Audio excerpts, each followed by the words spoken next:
শোনো আব্বা, কি হলো রে বেটা?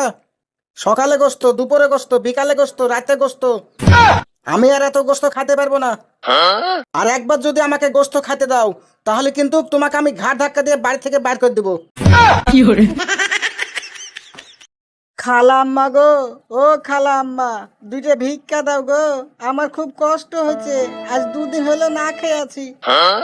হয় একটু ভিক্ষা দাও, না হলে দুটো খাইতে দাও। মাফ করো, বাড়িতে মানুষ নাই। বলেন কি? খালাম্মা, আপনি যে মানুষ না সেটা আমি বুঝতে পারিনি।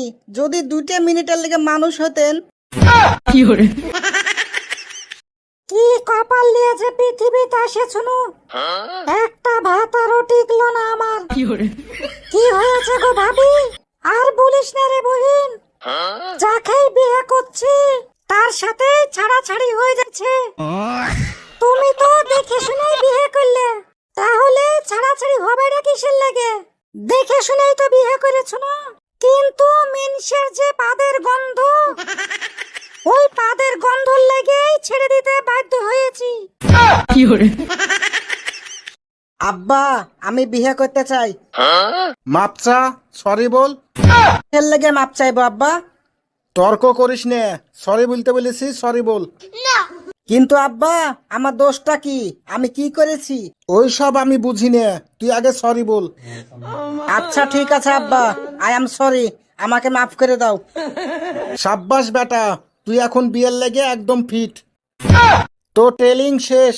বিনা দোষে, কোনো কারণ ছাড়াই বউয়ের কাছে কিভাবে সরি বলতে হয় তুই আজকে সেটা শিখে নিলি। যা, এবার তোর বিয়ের ব্যবস্থা করছি। আব্বা, কালকে যে তোমাকে মা মারলো না, সেই কথাটা কিন্তু আমি দাদাকে বলে দিয়েছি। হাই হাই, এইসব কথা কোনদিন দাদাকে বলতে হয় রে? আব্বা, তুমি কি রাগ করলে? তুই আমার ছেলে না, তোর উপরে আমি রাগ করতে পারি? তাহলে আব্বা, আমি এলাকার সবাইকে বলে দিই গে। শুন, আজ থেকে তুই নিজে নিজে পড়াশোনা করবি, তোকে আমি আর কোনো সাহায্য করতে পারবো না। বলেন কি? ঠিক আছে আব্বা। আব্বা, আজকের মতো এই অঙ্কটা বলে দাও, আমি যে বুঝতে পারছি না। আমি না তোকে বলে দিলাম, আমি আর সাহায্য করতে পারবো না।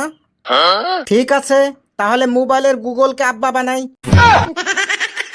না না, গুগলকে আব্বা বলতে হবে না, আমি আছি তো। আজকে না তোর পরীক্ষার রেজাল্ট দেওয়ার কথা ছিল, রেজাল্ট ভালো হয়েছে তো? না আব্বা, রেজাল্ট ভালো হয়নি, ফেল করেছি। এই তুই কয় সাবজেক্টে ফেল করেছিস? আব্বা, 3 সাবজেক্টে। এই তুই কি জানিস তোর পড়ালেখার পিছনে আমার কত টাকা খরচ হয়, আর তুই ফেল করিস? হ্যাঁ আব্বা, আমি জানি বলেই তো কম কম লেখাপড়া করে তোমার খরচ বাঁচানোর চেষ্টা করি।